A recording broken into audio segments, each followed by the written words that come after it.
네, 오늘도 헬마우스 임경빈 작가 함께합니다. 어서 오세요. 안녕하세요. 예. 오늘 대통령실과 이제 한동훈 대표 측의 이 공방이 예. 벌써 이제 면담 지난 지가 이틀이 됐는데 그렇습니다. 아직까지도 좀 이어지고 있습니다. 특히 그날 실제로 무슨 대화가 오고 갔느냐 예. 이걸 두고도 서로 조금씩 다른 얘기를 하고 있는데 그러다 예. 보니까 이제 한동훈 대표 쪽에서는 대통령실이 실제 내용을 각색해서 퍼뜨리고 있다라고 이제 비판을 하고 여기에 대해서 이제 대통령실도 반박하고 이런 일이 일어났습니다. 국민의힘 한동훈 대표가 어제 예. 친한계 의원들 20여 명하고 이제 만찬을 하는 자리에서 측근들한테 이렇게 얘기를 했다는 거죠. 용산은 지금 말의 각색을 할 때가 아니다. 예. 지금 얼마나 시급한 상황인데 뭐 말 각색이나 하고 있느냐라고 이제 지적한 게 보도가 됐는데요. 예. 그거에 대해서 강하게 대통령실에서 불쾌감을 보였습니다. 대통령실 고위 관계자가 어떤 부분이 의미가 잘못됐다는 건지 얘기를 해야지 네. 무조건 각색이라고만 하면 대통령실을 향해서 침을 뱉는 것이다. 예. 이렇게 이제 오늘 오전에 언론에 이야기를 했습니다. 그러면서 한 대표하고 면담에서 있었던 윤 대통령의 발언을 상세하게 공개를 하고 있는데 한 대표가 이거를 문제를 삼으니까 예. 그 자체에 대해서 이제 반박을 나서는 그런 양상입니다. 뭐 조금 전에도 대통령실 네. 핵심 관계자가 언론에 이제 이야기한 그 속보 내용을 보니까 지금 면담 각색이라고 하는 부분이 어떤 부분이 왜곡했다는 건지 정확하게 말을 해야 된다라고 또 다시 한번 못을 박았습니다. 그 임경빈 작가 아까는 약간 유화적인 표현을 쓰신 것 같은데 네. 보면 거의 폭발 직전입니다. 이 말로만 보면요, 양쪽이 서로 오가는 어떤 예. 말의 수위로 봤을 때는 그렇습니다. 뭐 전쟁 전야다라고 하는 이제 평론가까지 있을 정도로 예. 뭐 얘기를 하고 있는데 어제 사실은 이제 친한계들이 한 20여 명 모여서 만찬회동을 했던 게 대통령실 입장에서도 상당히 좀 이제 트리거가 그 방아쇠가 된 예. 것 같습니다. 여기에 대해서 상당히 좀 불편한 기색을 보였는데 예. 대통령실 고위 관계자의 말입니다. 헌정을 유린하는 무도한 민주당에 맞서서 당정이 대동단결하는 게 첫째다. 예. 이런 상황에서 당내의 분열을 조장하는 건 금물이다. 그러니까 이렇게 별도의 개파 모임을 하는 것 같은 모습 이거 자체가 당내 분열을 조장하는 행위다. 예. 이렇게 이제 한동훈 대표 측을 직격을 했고요. 한동훈 대표가 윤 대통령하고 면담하고 이튿날에 바로 이제 친한계를 직결시킨 것 자체가 대통령실을 향한 일종의 시위 성격이다라고 예. 지금 해석을 하고 있는 거고 그리고 앞으로 이제 펼쳐지게 될 김건희 여사 특검법 전국 입장에서 전국을 놓고 봤을 때도 야당하고 대립을 해야 되는 여당이 예. 오히려 당을 갈라치게 하고 있는 것 아니냐 뭐 이렇게 또 이제 보고 있는 것 같습니다. 용산의 말도 무슨 말인 줄 알겠는데요. 네. 용산이 한동훈 대표를 대우한 어떤 그 수준을 보면 네. 한동훈 대표 쪽에서 이러는 건 어떻게 보면 어느 정도는 당연한 것도 같은데 용산의 인식은 참 약간 이해하기 어려울 때가 많습니다. 그렇게 할 걸 그렇게 왜 구박을 해가지고 돌려보냈는지. 그렇습니다. 예. 뭐 반박할 걸 몰랐느냐라고 이제 되묻고 싶은 분들이 많으실 텐데 예. 뭐 그럼에도 불구하고 이제 윤석열 대통령 측에서도 관련된 준비를 아예 안 하는 건 아닌 것 같습니다. 예. 지금 어차피 이제 특검 전국이 될 거라는 거는 국정감사 이후를 예상할 수 있는 예. 상황이기 때문에 여기에 대한 대비 차원에서 어떻게 보면 이제 당내에 단도리를 하는 차원에서 네. 오늘 홍준표 대구시장하고 윤석열 대통령이 대통령실에서 회동을 가졌다라는 소식이 전해졌습니다. 물론 뭐 홍 시장 쪽에서 얘기하기로는 예. 최근에 이제 대구 경북 지역의 이제 이슈, 예. TK 신공항 건설, 그리고 TK 지역 행정 통합 문제, 그러니까 대구와 경북 지역을 이제 통합하는 예. 문제 이런 것들을 이제 같이 좀 논의하고 설명하기 위해서 만나는 거다라고 이야기는 했습니다만 대통령실에서는 뭐 한동훈 대표를 견제하기 위한 목적으로 예. 한동훈 대표하고 사이가 안 좋은 이제 홍준표 대구시장을 그렇습니다. 이제 불러올린 것 아니냐, 예. 뭐 이런 해석이 가능할 것 같습니다. 왜냐하면 이제 홍준표 시장이 최근 들어서 한동훈 대표를 좀 집중적으로 이제 공개 저격하는 뭐 홍준표 시장이야 최근 들어서가 아니고 지속적으로 일관되게 그렇습니다. 한동훈 대표를 공격해 오지 않았습니까? 비대위원장 예. 시절부터 사실은 이제 그런 태도를 보여왔었고 특히 이제 이번 총선 끝나고 나서 여당이 이제 총선에 참패하고 난 이후에는 더 그런 모습을 좀 그렇습니다. 직접적으로 드러내고 있는데 거기에 이제 영향을 미친 요소 중에 하나로 4.16 총선이 끝나고 난 뒤에 대통령하고 이제 홍준표 대구시장이 이제 회담을 예. 만남을 가졌다 이런 얘기가 있었거든요. 예. 그 이후에 더 이제 강도가 높아졌다라는 해석들이 많습니다. 용산의 움직임은 한동훈 대표는 할 대로 해봐라. 우리도 세력을 규합하겠다. 뭐 이런 움직임으로도 해석됩니다. 보니까. 뭐 그렇게 이제 해석할 수도 있을 것 같습니다. 예. 어제 사실은 이제 대통령이 그 부산 지역을 이제 방문을 해가지고 여러 행사를 가졌는데 그 행사의 성격에 대해서도 영남 본진에 대한 이제 뭐 단속 성격이다. 예. 뭐 이렇게 이제 보는 분들이 좀 있었거든요. 예. 어제 같은 경우도 이제 전통시장을 방문을 하고 금정구에 있는 이제 범어사를 방문을 해서 주지 스님하고 만남을 갖고 이제 면담도 하고 이런 일들이 있었는데 예. 거기서도 대통령이 했었던 발언 중에 돌을 맞더라도 예. 지금까지 해왔던 대로 꿋꿋하게 나아가겠다. 이런 발언들 그게 결국은 이제 지금 가해지고 있는 비판들에 대해서 이제 굴하지 않고 예. 기존의 입장을 유지하겠다. 당에 대해서도 혹은 한동훈 대표에 대해서도 마찬가지다. 이런 의사 표현으로 들리는 거기 때문에 예. 뭐 그런 해석들은 가능할 것 같습니다. 참 그 용어란 게 말입니다. 어떤 문장이 어떤 전후 상황에 쓰였냐에 따라 참 다른 의미로 쓰일 수 있군요. 예를 들어 돌을 맞더라도 가던 길을 가겠다 그러면 보통은요. 네. 어떤 원칙을 지켜서 네. 나는 어떤 여러 비난에도 흔들리지 않고 원칙을 지켜서 가겠다 이럴 때 써야 되는 말인 것 같은데 뭐 물론 이제 대통령 본인은 그렇게 본인은 원칙이라고 생각하나요? 생각하는 김건희 여사를 것 같습니다. 보호하는 거를 예. 뭐 이제 굳이 추정을 해보자면 면담 자리에서도 대통령이 했던 말들을 보시면 김건희 여사가 뭐 어떤 문제가 있는 것인지를 구체적으로 그러니까요. 이야기를 해달라거나 혹은 이미 이제 행동을 자제하고 있다라거나 이런 걸 봤을 때는 뭐 잘못한 게 없거나 혹은 잘못한 부분에 대해서 이미 반성을 하고 있기 때문에 예. 추가로 조치할 게 없다. 뭐 이런 그러니까 태도로 보이는 거죠. 김건희 여사 보호를 어떤 이 대통령 원칙 비슷하게 얘기하는 것 같고요. 그러니까 이 얘기를 다시 해석하면 의역을 하면요. 네. 추정해서 의역을 하면 김건희 여사 남들이 뭐라 그래도 김건희 여사를 나는 김건희 부인을 네. 보호하고 앞으로 나가겠다. 뭐 이 얘기 같습니다 보니까. 네, 뭐 거기에 이제 넓게 보면 이제 국정 전반에 대한 이야기로도 또 이제 해석해 해석되고요. 볼 수 있는 그런데 부분이고. 지금 가장 초점이 김건희 여사한테 맞춰져 있으니까 네. 니들이 무슨 얘기해도 나는 김건희 여사를 내 부인을 지키고 나가겠다. 이렇게도 해석 가능한 문장 같습니다. 보니까. 그렇습니다. 뭐 우리 아내가 뭘 잘못했느냐 이렇게도 이제 예. 읽을 수가 있는 부분인데 어제 이제 이야기 중에 좀 주목해 볼 수 있는 게 그 부분과 연관되는 부분인데요. 여러 힘든 상황이 있지만 업보로 생각하고 예. 나라와 국민을 위해서 좌고우면하지 않고 일하겠다라는 게 대통령의 부산 방문 때의 발언이었습니다. 예. 근데 이 부분에서도 이제 주목할 만한 단어가 이제 업보라는 예. 건데 어떻게 보면 좀 운명론적인 단어죠. 네. 뭐 이제 정치의 영역이라는 게 사실은 인과관계의 지배를 받는 게 당연한 예. 해석인데 대통령의 이 발언을 보자면 이거는 뭔가 원인이 있어서 제기되는 어떤 의혹이나 혹은 이제 비판이 아니고 마치 내가 그냥 떠안고 가야 되는 것 그렇습니다. 같은 운명론적인 무엇이다라고 예. 이제 해석될 수도 있는 부분이라서 그 부분에 대해서 소위 이제 친윤계로 이제 넓게 분류가 되기도 하는 김재원 최고위원조차도 이 발언에 대해서 좀 오늘 좀 문제 제기를 했습니다. 예. 오늘 SBS 라디오하고 이제 인터뷰를 하는 자리에서 이게 업보다라는 발언에 대해서 업보라는 거는 나와 관련된 전생의 일로 예. 현재 벌어지는 어려운 상황을 통칭한다. 그러니까 지금 현생에서 그렇습니다. 벌어진 일 때문에 예. 생긴 문제가 아니고 그러니까 내 잘못이 아니고 전생인 예. 거니까 지금 내가 벌인 문제가 아니다라는 예. 해석인 거고요. 그러면서 하지만 지금 대통령 앞에 벌어지는 일들은 업보가 아니라고 말씀드리고 싶다. 예. 대통령은 국가 원수이자 국가 상징이다. 예. 국정 최고 책임자가 돌 맞고 가겠다 이렇게 말씀하시면 안 되는 거고 예. 헤쳐나가야 되는 것이다라고 강조를 했습니다. 예, 업보라고 이야기하면 안 된다라는 김재원 최고위원의 발언까지 소개를 해드렸고 그렇습니다. 그 업보라는 의식 속에는 물론 업보라는 단어를 몰랐겠습니까? 네. 업보라는 의식 속에는 그 단어 의식 속에는 아까도 잠깐 얘기했지만 네네.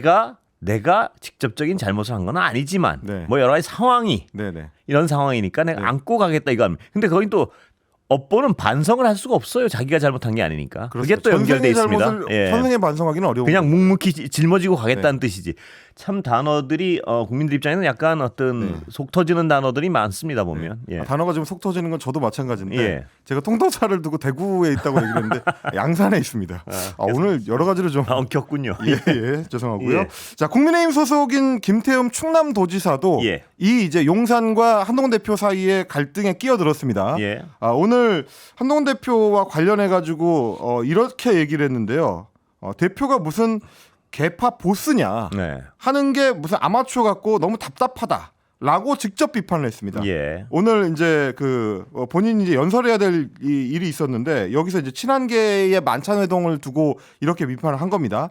야당 대표도 아니고 여당 대표가 조용히 만나서 세상 얘기하고 직원도 하고 그래야지 언론에다가 다 떠들고 그러고 난 다음에 만나자고 하는 게 이게 협박이 아니고 뭐냐라고 예. 지적을 했고요. 예. 어떻게 하면 대통령 선거 후보가 돼서 출마해 볼까 하는 거지 그거 하나밖에 안 보이는 것 같다. 라고 주장을 했습니다. 원색적인 비난인데요, 이 정도면. 그렇습니다. 뭐 당 대표를 향해서는 지자체장이 할 수 있는 어떻게 보면 이제 최고 수위의 이제 비판이라고 할 수 있겠는데 그러면서 얼마 전에 한동훈 대표하고 있었던 개인적인 통화 내용을 공개를 했습니다.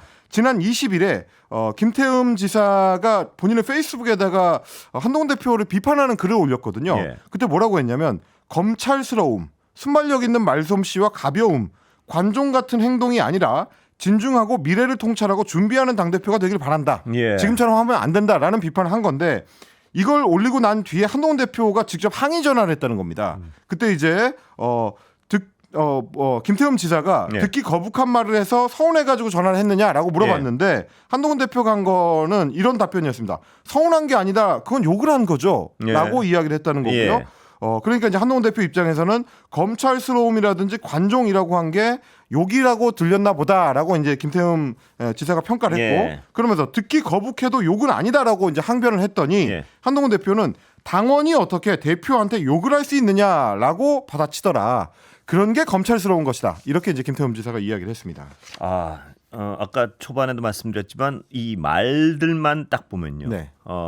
용산과 어떤 용산을 지지하는 세력과 세력 대 세력이 한동훈 대표의 어떤 새들이 거의 어떤 말싸움으로만 보면 정말 깨지기 직전까지 간 것 같습니다. 사실상 이제 뭐 여야 간의 갈등을 방불케 할 정도로 갈등 수위가 높은 거고요. 지금 전에 사실 여야는 별 갈등을 안 하는 잠깐 표면적으로는요 안 하는 모습이고요. 그렇습니다. 민주당 입장에서 이제 전략적인 어떤 그 입장을 취하는 건데 좀 전에 소개해드린 김태흠 지사의 발언이나 이런 것들은 발언 수위가 웬만한 개파 싸움 수준을 좀 넘어선다라고 볼 수 있는 것이 웬만하면은 정치인들끼리는 개인적인 통화를 했던 내용을 직접 공개하는 일은 그렇습니다. 피하거든요. 그리고 예의도 아니라고 생각할 거고요. 그렇습니다. 더구나 뭐 이제 한동훈 대표 입장에서는 개인적으로 이제 그 이야기를 설명하기 위한 이유로 이제 전화를 했을 텐데 김태흠 지사가 이제 그 내용 자체를 다 소개를 해버리면 나중에 이제 다른 사람한테 전화할 때도 조심스러워질 수밖에 없는 것이고 김태흠 지사 입장에서는 선을 넘었다라고 판단을 하기 때문에 그 내용을 공개하는 걸 테니까요. 두 사람 입장에서는 이미 뭐 지자체장과 당 대표 사이의 관계에서는 넘을 수 있는 선을 서로 넘었다. 뭐 이렇게 좀 볼 수 있을 것 같습니다. 자, 이런 상황이다 보니까요. 가장 궁금한 것은 한동훈 대표가 이제 친한계, 이른바 친한계라는 사람들을 모아가지고 만찬을 하지 않았습니까? 그런데 23명이었나요? 그 명수가? 22명. 22명이었죠. 그런데 이 얘기는 뭐냐면 이 인원 중에 8명만 찬성하면 김건희 여사 특검이 통과된다는 얘기 아니겠습니까? 그렇습니다. 그렇다면 가장 관심사는 이렇게 서로 어떤 극한까지 치닫고 있는 감정 대립 속에서 한동훈 대표가 어떤 선택을 할 것인가가 가장 어떤 핵심적인 얘기인데요. 거기에 대한 전망이 굉장히 엇갈리는 것 같습니다. 이 정도로 대립하면 뭐 무조건 통과시킬 거라는 어떤 전망이 나올 법도 한데 상당수 분석가들은 그럼에도 불구하고 한동훈 대표는 이 세규합을 통해서 특검법을 통과시키지 못할 것이다. 그러니까 용산과 정면 대결하지 못할 것이다. 평소에 어떤 언행으로 봐서는 뭐 이런 전망도 있고요. 아직까지는 그렇다는 평가가 좀 대세인 것 같습니다. 그렇습니다. 어제도 이제 20여 명 모인 그 친한계 만찬을 하고 나서 약 한 1시간 30분 정도 진행이 됐는데 끝나고 나가는 자리에서도 한동훈 대표는 이제 기자들의 별도 질문을 받지는 않았고요. 그리고 이제 조경태 의원이 그걸 전담해가지고 설명을 좀 했는데 그때도 뭐 김건희 여사와 관련된 직접적인 어떤 논의라든지 특검법을 어떻게 하겠다는 논의라든지 이런 논의는 별도로 하지 않았다라고 이제 설명을 했습니다만 하지만 사실 기자들이 누구라도 추측할 수 있듯이 아무 얘기가 오가지 않았을 리는 없다라는 게 이제 대체적인 언론들의 평가고 실제로 그 뒤에 이제 친한계 인사들이 하는 얘기들을 들어보면 이 특검법이 상당히 좀 중요한 지렛대가 될 것이다라는 얘기들이 많이 나오거든요.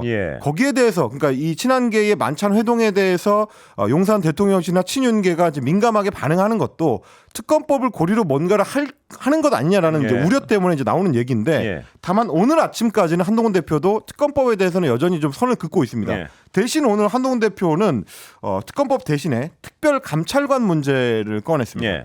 오늘 확대 당직자 회의를 했는데 그때 모두 발언을 하면서 김건희 여사 논란의 조속한 해소 필요성을 굉장히 좀 강조를 했습니다.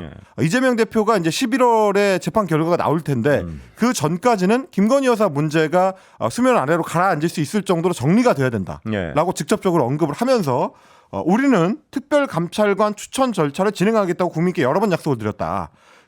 북한 인권재단 이사 추천이 특별감찰관 임명 절차의 어떤 전제 조건이라는 거는 지금 상황에서는 국민들의 공감을 받기 어렵다라고 사실상 당론에 대해서 이제 반대하는 입장을 밝힌 겁니다. 그러면서 민주당에 북한 인권재단 이사 추천을 강력히 요구하고 관철시키겠지만 그거랑 별개로 특별감찰관 추천 절차를 그 이후로 미루지는 않겠다라고 사실상 공언을 한 겁니다. 그동안 이제 국민의힘의 입장은 특별감찰관 추천을 여야 합의로 추진을 하려면 북한 인권재단 이사 추천도 민주당이 참여를 해줘야 된다. 라는 입장이었기 때문에 이 두 개를 연동시키는 입장이었거든요. 그런데 오늘 한동훈 대표의 입장은 연동시키지 않겠다. 특별감찰관을 추진하겠다라는 얘기이기 때문에 그건 이제 민주당에서 당연히 환영할 만한 상황이고요. 민주당 입장에서 보면 굉장히 어떤 진전된 사안이고요. 이 특별감찰관 기존에 비하면 그렇습니다. 물론 뭐 특별감찰관을 추천하는 것이 용산에서 받아들여질 것이냐. 뭐 이전에 이제 방송통신위원회 경우도 대통령이 임명을 하지 않고 시간을 7개월 동안 보냈던 사례가 있기 때문에 절차적으로는 그런 문제가 있을 수 있습니다만 상당히 좀 전향적인 어떤 입장을 밝힌 거라고 볼 수 있겠는데 그럼에도 불구하고 당장 그 일에 있어서 이제 파트너라고 할 수 있는 추경호 국민의힘 원내대표가 곧바로 반대 의견을 냈습니다. 확대 당직자 회의가 끝나고 나오는 자리에서 기자들한테 이런 얘기를 한 건데 특별감찰관 추천은 국회 운영과 관련된 사안이고 그거는 원내 관련 사안이다. 그러니까 원외 당대표인 한동훈 대표를 직격을 한 겁니다. 그러면서 매우 중요한 사안이기 때문에 관련 위원회 의원들, 중진 등 많은 의원들의 의견을 우선 듣고 의원총회에서 결정해야 될 부분이다. 역시 마찬가지로 원외인 한동훈 대표의 역할이 제한적이다라는 거를 강조를 한 겁니다. 그러면서 이런 얘기를 그러니까 특별감찰관 추천과 관련해서 한 대표 얘기를 듣는 거는 이번에 직접 듣기는 처음이다. 이렇게 얘기를 했고요. 원내 사안의 최고 결정 단위는 의원총회인데 의원총회 의장은 원내대표고 그래서 제가 그 전에 의원들의 여러 의견을 모으는 시간과 절차가 필요하다. 사실상 반대 입장이고 한동훈 대표가 나랑 상의 안 한 거 이거 문제다. 라고 이야기를 한 겁니다. 원내대표와 대표가 이렇게까지 부딪힌 적이 있나 싶은데요, 기억엔. 네네. 물론 뭐 말씀하셨던 것처럼 뭐 종종 그런 사례가 있더라도 이렇게 이제 사실상 면전에서 당대표가 방금 얘기했는데 그걸 돌아서는 자리에서 원내대표가 반박하는 그런 양상은 이제 여당 내에서 봤을 때 상당히 좀 불편한 분위기이긴 하죠. 남도 이런 남이 없네요.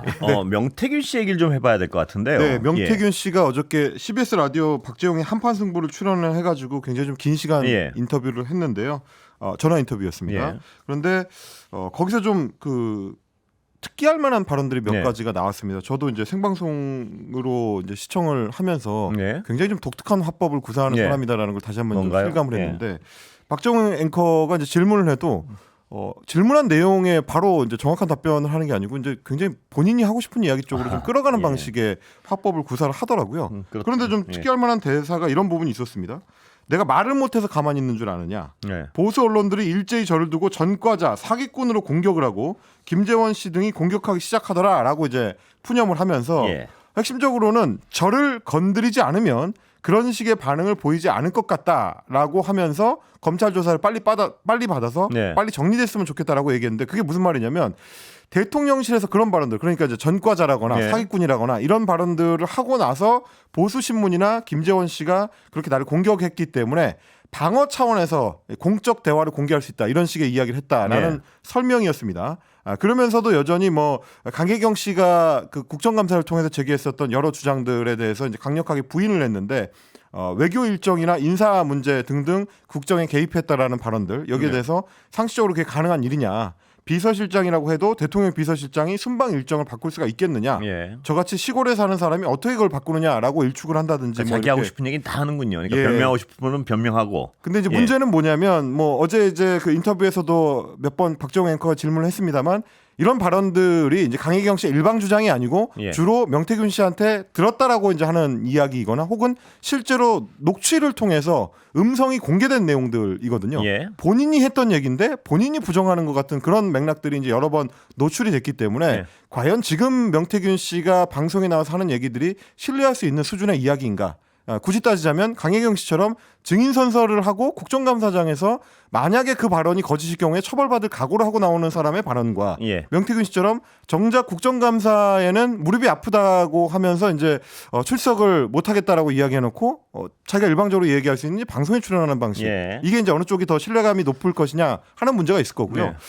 여기서도 이제 여전히 노출되는 것은 명태균 씨가 굉장히 좀 민감하게 생각하는 건 검찰 수사구나. 그렇습니다. 예. 검찰 수사가 어느 방향으로 가는지에 따라서 내가 공적 대화, 뭐 대통령이나 혹은 김건희 여사가 나눴던 공적 대화를 공개해서 공격할 수 있다. 예. 이런 이제 태도를 보이고 있는 건데 그렇지 않아도 이제 오늘 한겨레의 단독 보도로 나온 좀 새로운 수사 관련된 내용이 있었습니다. 명태균 씨가 지금은 창원지검의 정치자금법 위반 혐의로 수사를 예. 받고 있는 중인데 추가로 창원지검에서 이제 사기나 횡령 혐의를 적용하는 것도 검토 중이다라는 보도였습니다. 이게 이제 어디서 나온 얘기인 거냐면 뭐 얼마 전에 이제 보도를 통해서 알려진 내용인데 미래한국연구소가 이제 대선 여론조사를 예. 할 때 그때 자금을 이 2022년 지방선거 출마 예비 후보자들한테서 충당을 했다라는 거였습니다. 그래서 예비 후보자들로부터 이제 총 1억 2천만 원 정도를 받았고 공천을 받을 수 있도록 이제 해주겠다라는 취지의 이유로 이제 이런 돈을 받았던 건데 예. 실제로는 이 사람들이 공천을 받지 못했기 때문에 예. 환급을 요청을 했다. 그래서 그 환급하는 돈을 김영선 의원실의 자금을 통해서 이제 변제를 해줬다라는 보도가 이전에 나온 적이 있거든요. 예. 자, 근데 이게 굉장히 어떤 중요한 부분 중에 하나인 것 같은데 명태균 씨는 지금까지 나를 검찰이 건드리면 다 폭로해서 하여튼 네. 맨 초기보다는 대통령은 한 달 안에 하야를 하게 될 것이고 뭐 네. 이런 식으로 어떤 협박을 해왔단 말입니다. 그렇습니다. 근데 검찰은 지금 수사의 속도를 좀 높이고 있는 분위기예요. 일단 표면적으로는 압수수색은 예. 이미 한 상태고요. 표면적으로는 그런데 그럼 이 사태를 관찰하는 어떤 기준 중에 하나는 검찰 수사가 실질적으로 이루어져서 어떤 성과를 내느냐를 보면 그렇습니다. 명태균 씨가 허풍이었는지 아닌지는 좀 어느 정도 감을 잡을 수 있는 상황이 되겠군요. 그리고 당연하지만 핵심적인 거는 예. 결국 피의자 당사자인 명태균 씨를 언제 소환해서 그렇습니다. 어떤 강도로 수사를 할 것이냐 하는 그걸 부분이 지켜보면 있는데 명태균 씨가 허풍을 떤 건지 그렇습니다. 아니면 네. 명태균 씨가 정말 명태균 씨를 부담스러워하는지 그 여부를 좀 알 수 있을 것 같습니다. 그렇습니다. 예. 뭐 이제 또 다른 피의자이자 참고인이기도 한 강혜경 씨는 오늘 검찰에 출석을 했습니다. 예, 오늘 여기까지 듣겠습니다. 임경빈 작가였습니다. 고맙습니다. 수고했습니다.